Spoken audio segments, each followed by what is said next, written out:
खंडवा में कल मंगलवार को खंडवा विधायक श्रीमती कंचन मुकेश तन्वे ने पत्रकारों से चर्चा हेतु प्रेस वार्ता रखी, जिसमें विकास पर बात की गई। वहीं पर एक चीज महसूस हुई कि खंडवा में विकास के लिए उत्तरदायित्व जिन अधिकारियों का है, वह यदि गंभीरता से विकास कार्यों पर गतिविधि दें तो खंडवा में लगे हुए जितनी भी योजनाएं हैं, जितनी भी राशियां आई हैं, उनका सही उपयोग हो सकता है। क्योंकि प्रतिनिधि तो हमेशा सरल और सहज ही होना चाहिए। तेज तर्राट प्रतिनिधि कई बार विकास के कार्यों में रोड़ा भी अटका देते हैं। खंडवा की विधायक कंचन मुकेश तन्वे जितनी सरल हैं, उतनी ही आम जनता से जुड़ी हुई है। हर घर तक और हर मस्तक तक पहुंची खंडवा विधायक ने प्रेस वार्ता में विकास कार्यों को लेकर क्या कहा, आइए आप भी सुने। बिल्कुल सरासर गलत है, क्योंकि वो जो विकास कार्यों को मैंने जो आप मुझे बता रहे हो कि मैंने रोका है, मेरे द्वारा ये काम रोके नहीं गए हैं। इनकी राशि और बढ़ाकर कितना अच्छा काम हम कर सके, ये राशि बढ़ाने का पूरा मैंने प्रयास किया है। और राशि बढ़ाकर ही उनको जो काम आप बता रहे हो कि रोका गया, वो काम रोका नहीं गया है। निश्चित उनको राशि बढ़ाकर ये काम दिए जाएंगे और विकास होगा हमारे खंडवा विधानसभा में। विधायक जी, आपने 2.5 साल में अच्छे काम किया है, इसमें कोई दो रात नहीं है। लेकिन नगर निगम की ये हालत है कि सड़क अभी बन रही है, लेकिन गड्ढे पीछे से होते जा रहे हैं। आपके काम अच्छे हुए हैं और सारे मीडिया भी हम लोग आपको ये बधाई देते हैं कि सबसे पहले 2.5 सालों में आपने अच्छा काम किया है। लेकिन बात ये है कि नगर निगम जो करोड़ रुपए का रोड बना है, इस पर आपकी नज़र है कि नहीं? पूरी तरह से रोड पीछे से उतर रहे हैं। देखिए, आप लोगों की पैनी नजर, आप लोगों की पैनी नजर, क्योंकि आप लोगों से कोई काम छुपा नहीं है और मेरी भी पूरी नजर रहती है। अगर काम कर रहे हैं तो पूरी मेरी नजर। और आप नगर निगम का बता रहे हैं तो नगर निगम अपना काम कर रही है, मैं अपना काम कर रही हूँ और विकास कार्य चारों तरफ हो रहे हैं। बूंदी खंडवा रोड के मामले में क्या करें? देखिए, मैंने पहले भी आपको बताया कि जब से हमारे देश के यशस्वी प्रधानमंत्री जी 2014 से देश की कमान संभाली है, चारों तरफ विकास कार्य हो रहे हैं और चारों तरफ सड़कों का जाल बिछा हुआ है। आप देखेंगे कि खंडवा डुल्हर मार्ग कितने समय से वो पेंडिंग था, वो काम हमने किया। और मेरे पास इतने सारे ये जो विकास कार्य, सड़कों के जाल जो बिछे हुए हैं, ये मेरे बताना चाहूंगी आपको कि खंडवा बलकना पहुंच मार्ग, जिसकी लंबाई है 6.60 और उसकी लागत है 1.28। और खंडवा अमलपुरा सावखेड़ा मार्ग से मातली बुजुर्ग, जिसकी लंबाई 3.20 और उसकी लागत है 2.56। खंडवा अमलपुरा सावखेड़ा जावर और सावखेड़ा सतवाड़ा बड़गांव माली नहालदा मार्ग CCFR योजना अंतर्गत शेष ग्रामीण हिस्से का मजबूतीकरण। और खंडवा पिपलिया पुल तपोवन मार्ग, खंडवा तलवड़िया कोलगा मार्ग, खंडवा से सिहाड़ा वाय पड़ेला हनुमान मंदिर, खंडवा अमलपुरा पहुंच मार्ग, खंडवा कालमुखी केलवा मार्ग, भकराड़ा बमनगांव खेड़ी कित्ता मार्ग, खंडवा से सिहाड़ा गोकुलगांव, भकराड़ा बमनगांव, तलवड़िया जामनी सैयद मातनी से बेसावा मार्ग, खंडवा डुल्हर कंधाना मुख्य जिला मार्ग, ग्राम सिरपुर फाटे से शेगांव देवी माखन मार्ग। क्योंकि आपने अपने सबके अलग अलग कार्यक्रम, ये तत्काल मैंने आप लोगों के साथ में पत्रकार वार्ता रखी थी, क्योंकि जिलाध्यक्ष और उनकी बेटी का जन्मदिन था, उनसे मेरी बात हुई है। तो कहीं ना कहीं जनप्रतिनिधि कार्यक्रम रखते हैं, मैंने तत्काल आप लोगों के साथ में कार्यक्रम बनाया। जिस कारण हमारे बीच, क्योंकि मेरी बात नहीं हुई, इस कारण हमारे बीच कारण था कि उनकी बेटी का जन्मदिन, माता जी को भी कार्यक्रम आ गए, इस कारण वो नहीं आ पाए यहाँ पर।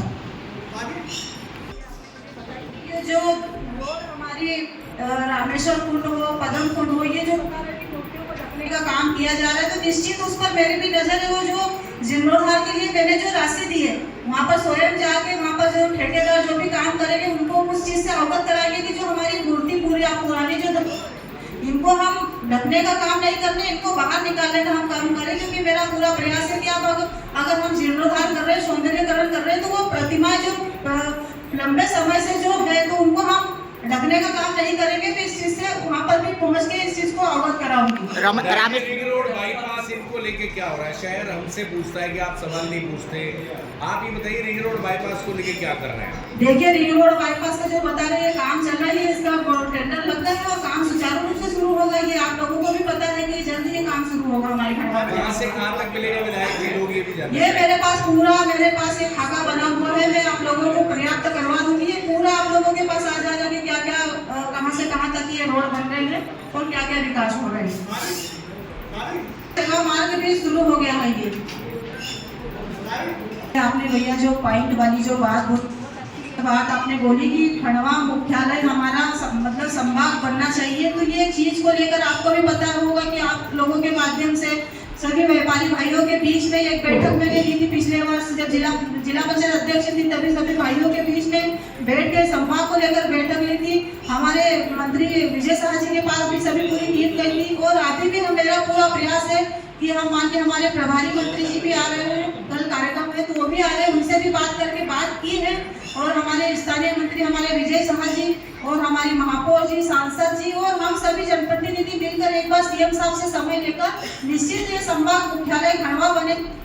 हमारे खंडवा में ये मुख्यालय बनना चाहिए क्योंकि हमारे खंडवा को संभाग की आवश्यकता है, तो निश्चित इस बात पर हम चर्चा करेंगे। विनायक जी, आप मुख्यमंत्री के पास 50 बार चले गए, आप खुद लेटर डालते हैं, हमें भी देते हैं, हम भी शेयर करते हैं, परंतु बार बार लेटर लेने के बाद भी मुख्यमंत्री जी को ये बात समझ नहीं आ रही क्या कि खंडवा का पंचायत से लेके नगर निगम, नगर परिषद, एक विधायक सब खंडवा ने भाजपा को दिया और लंबे समय से दुनिया इधर की उधर हो जाती है, भाजपा को खंडवा नहीं छोड़ता, उसके बाद भी खंडवा को वो क्यों नहीं दे पा रहे। एक चर्चा जो बैकएंड पे चल रही है मुख्यमंत्री जी की रिश्तेदारी हो गई खरगोन, तो वो खरगोन को बड़ा मजबूत करना चाह रहे हैं।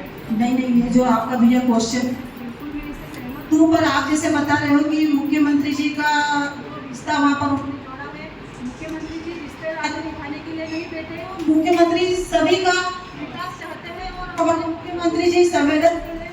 इस चीज से हमने बार-बार उनको अवगत कर कहीं ना कहीं ऐसी दिक्कतों के कारण कहीं ना कहीं ऐसा उनको लग रहा होगा, पर निश्चित ही माननीय मुख्यमंत्री जी हमारी खंडवा विधानसभा अनगिनत योजना अनगिनत योजना उठा रहे हैं और मुझे पूर्ण विश्वास है कि इस बार भी हमारे मुख्यमंत्री खंडवा विधानसभा के लिए अच्छा ही रहेंगे। आपका गौरवमयी कार्यकाल है कि आपके कार्यकाल में श्री दादाजी महाराज का मंदिर बनने जा रहा है, इसकी स्थिति क्या है, इसके बारे में थोड़ा सा। पहले तो मैं आप सभी को दादाजी, क्योंकि आप सभी मंदिर दादाजी के भक्त हो, मंदिर जाते हो, मैं भी दादाजी की परम भक्त हूँ, मंदिर जाती हूँ और दादाजी का आपने देखा होगा कि लंबे समय से कम 25-30 साल हो गए दादाजी के मंदिर का निर्माण नहीं हो रहा था, तो दादाजी ने कहीं ना कहीं हम सबको माध्यम बनाया कि दादाजी ने विधायक के रूप में मुझे चुना, हमारे माननीय सांसद जी को चुना, महापौर जी को, हमारे मंत्री जी को, तो कहीं ना कहीं ये माध्यम क्योंकि देने वाले दादाजी, तो ये आपने देखा होगा कि दादाजी का रात में ही अभी जो सिंपल जो मंदिर बनेगा वो शायद रात को आ भी गया है और ये जल्द ही दादाजी का भव्य मंदिर जो हम सबने सपना देखा है कि दादाजी का मंदिर खंडवा में भव्य बने, सभी भक्तों की आस्था है, तो हम सबका भी पूरा प्रयास है और माननीय कलेक्टर साहब भी इसमें लगे हुए हैं, सांसद जी लगे हुए हैं, मंत्री जी, हम सभी इसमें लगे हुए हैं और निश्चित ही दादाजी का भव्य मंदिर बनेगा और ये कार्य योजना तो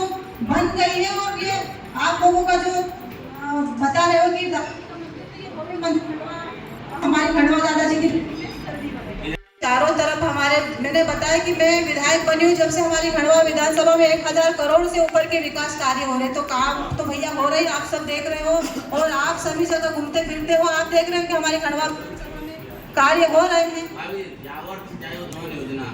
आज भी अधूरी है, दिनपुरिया भी आज भी अधूरा है, खंडवा में सूचित नहीं करवा पाए, पाइपलाइन का काम भी शुरू नहीं हो पाया, 4 किलोमीटर में काम शुरू नहीं हो पाया और शहरी क्षेत्र और ग्रामीण क्षेत्र जितने आपने काम गिनाए हैं, अगर उसकी डेडलाइन और वर्क आर्डर की टाइमिंग अगर आपके पास में होती तो आपको कुछ भी समझ में आता है कि आपने जो मंजूर कराया वो काम पूरे भी नहीं।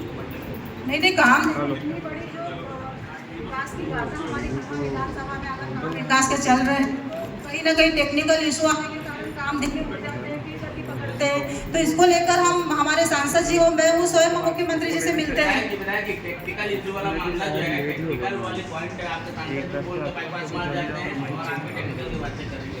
अमनपुरा साफ खड़ा जिस रोड की आप बात कर रही हैं उसको बाईपास बनने थे 4 जगह पर, 4 जगह बाईपास बनने थे, वो 4 जगह बाईपास नहीं बना कर फिर दूसरी सड़क छोड़ दी, फिर दोबारा से रिटेंडरिंग हो रही है उसकी, तो इसमें कैसे मान लिया जाए प्रशासन आपका है और सरकार की शाखाएं चल रही है? नहीं देखिए, ये बिल्कुल हमारी ये भारतीय जनता पार्टी की सरकार जो मतलब कहती है, जो उनका मूल मंत्र है कि सबका साथ सबका विकास और सबके प्रयास के साथ अगर काम कर रही है। और इसके पहले आपने देखा होगा कि क्या हमारे खंडवा विधानसभा की और अन्य जगह भी क्या स्थिति है। आज तो हम हमारे खंडवा विधानसभा हो, मानधाता हो, बंधाना हो, हर जगह विकास कार्य हो रहे हैं। जब से हमारी भारतीय जनता पार्टी की सरकार और देश के यशस्वी प्रधानमंत्री जी ने कमान संभाली है, निश्चित ही काम ये हो रहे हैं जो काम को भी प्राथमिकता से हम पूरा करवाएंगे।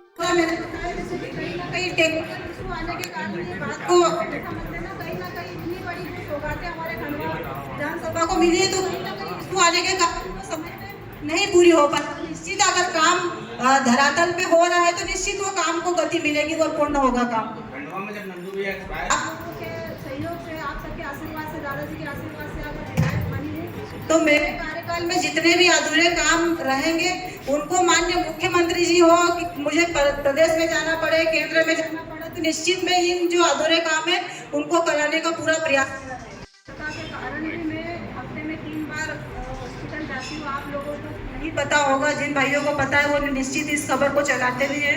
मैं हफ्ते में 2 या 3 बार निश्चित हॉस्पिटल में जाती हूँ। पहले जो असुविधा थी, अब इतनी उसमें मेरे जाने से वहाँ पर जो सुविधाएं मिल रही है वो कम नहीं है, क्योंकि मैंने देखा है कि वहाँ पर पहले क्या स्थिति थी और आज क्या स्थिति है। लगातार अगर जनप्रतिनिधि हॉस्पिटल में पहुँचता है तो सुविधाएं तो मिलेगी निश्चित। और आप जो बता रहे कि जो पेशेंट रहते हैं उनके साथ में कैसा व्यवहार करते हैं वहाँ के जो कर्मचारी रहते हैं, तो ये चीज़ मैंने भी देखी है। और उनको इन चीज़ों से मैंने फटकार भी वहाँ पर लगाई थी। वहाँ पर जो डॉक्टर से उनसे भी मेरी बात होती है। कहीं ना कहीं हॉस्पिटल में सुधार तो आया है पहले से। जन्म प्रमाण पत्र बनते हैं, अगर लोग परेशान होकर आते हैं, जन्म प्रमाण पत्र बनवाते हैं, अगर वो कोई मतलब वहाँ पर इस तरीके से रिश्वत लेता है तो उन पर कठोर कार्रवाई करवाएंगे। उनको थोड़े बख्शा नहीं जाएगा अगर इस तरीके से हरकत करेंगे। कार्रवाई कब तक होगी?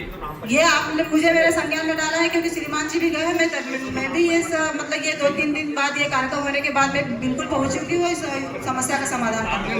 अभी 1 महीना हुआ है, 3 महीने का अंतराल से बैठकें ली जाती है। मैं पुनः 3 महीने बाद उनकी उनकी एक बैठक रखूंगी। और ये जो जितने भी वहाँ पर जो काम बताए हैं अधिकारियों के द्वारा, जो काम छूटे हुए हैं, मैं निश्चित इन समस्याओं से उन सबको और अवगत करवाऊंगी और काम होंगे। ये जितनी भी खबरें रहती है आप लोगों के माध्यम से ही हम इतना आगे बढ़ पाते हैं।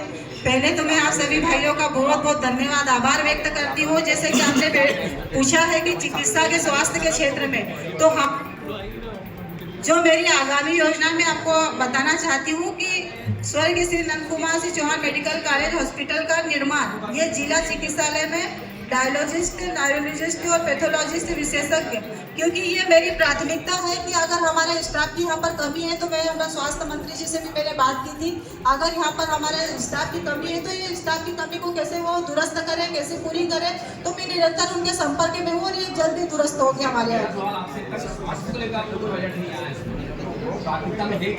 नहीं, प्राथमिकता में है, क्योंकि स्वास्थ्य शिक्षा तो हमारे ये 2-3 जो काम है इन पर तो हमको काम करना है। भी कार्यकर्ता हुआ है कि हम परिवार की एक गाथा और एक जैसे मोतियों की हम माला बनाते हैं, सबको पिलो कर रखते हैं। हमारी यही काम करती है, संगठन हमारा परिवार है। और आज इस बैठक में आप सभी मेरे पत्रकार भाई उपस्थित हुए, मैं आप सभी को पुनः बहुत बहुत बधाई, शुभकामनाएं देती हूँ। और जो उपलब्धियाँ हैं उस पर आप थोड़ा सा प्रकाश डालिए कि किस तरह से खंडवा को विकास के पथ पर आपने गतिमान किया।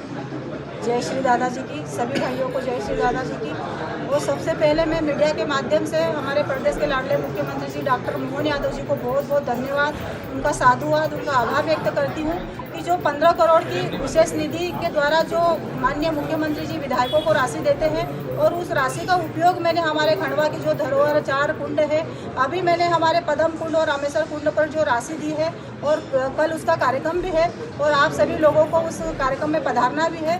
तो ये विकास की गाथा, और भारतीय जनता पार्टी और हमारे देश के यशस्वी प्रधानमंत्री जी ने 2014 में देश की कमान संभाली है, तो चारों तरफ सड़कों का जाल बिछा हुआ है, चारों तरफ विकास कार्य हो रहे हैं। और जो विकास कार्य अगर कारणवश छूट गए तो उनको पूरी प्राथमिकता, क्योंकि मैं जब से विधायक बनी हूँ और जब तक विधायक रहूंगी, खंडवा विधानसभा में कोई भी कार्य अधूरा नहीं छूटेगा, पूरी प्राथमिकता से उनको पूरा करवाऊंगी। लगातार खंडवा संभाग को लेकर हम माननीय मुख्यमंत्री जी से, क्योंकि 1-2 दिन अभी कार्यक्रम है मेरे, कार्यक्रम करने के बाद हम सीएम साहब से हमने समय लिया है। हमारे माननीय मंत्री विजय शाह जी, सांसद जी, महापौर जी और मैं स्वयं और हमारे सभी जनप्रतिनिधि मिलकर सामूहिक रूप से माननीय मुख्यमंत्री जी के पास बात रखेंगे। अभी मुख्यालय का डिसाइड नहीं हुआ है कि कहाँ पर होगा, पर निश्चित मुझे विश्वास है कि हमारा खंडवा विधानसभा में मुख्यालय बनेगा। लगातार खंडवा जिला अस्पताल में न्यूरो सर्जन और स्पाइन सर्जन ना होने की वजह से कई मौतें होती हैं। स्वास्थ्य मंत्री से मैंने बात की है, यहाँ पर हमारे स्टाफ की अगर कमी है तो उनको यहाँ पर ऐसे स्टाफ की कमी को पूरा किया जाए। तो स्वास्थ्य मंत्री जी ने भी पूरा मुझे आश्वासन दिया है कि स्टाफ की कमी आपके खंडवा विधानसभा में नहीं होने देंगे। 4 बार मुख्यमंत्री ने बूंदी खंडवा रोड की घोषणा की है, लेकिन उसके बाद भी रोड ना बनना, इसको आप कैसे देखते हैं? मैं माननीय मुख्यमंत्री जी को पुनः बहुत बहुत धन्यवाद देना चाहती हूँ कि इतने विकास कार्य, इतनी सड़कें, इतने विकास कार्य दिए। तो ये तो आम हमारी बात है, छोटी सी बात है कि खंडवा और बूंदी मार्ग जल्द ही इसको, क्योंकि प्राथमिकता में है, हमारे माननीय मुख्यमंत्री जी संवेदनशील है, जो उन्होंने कहा है वो निश्चित ही करेंगे और जल्द ही हमारे खंडवा विधानसभा में खंडवा बूंदी रोड बनेगा।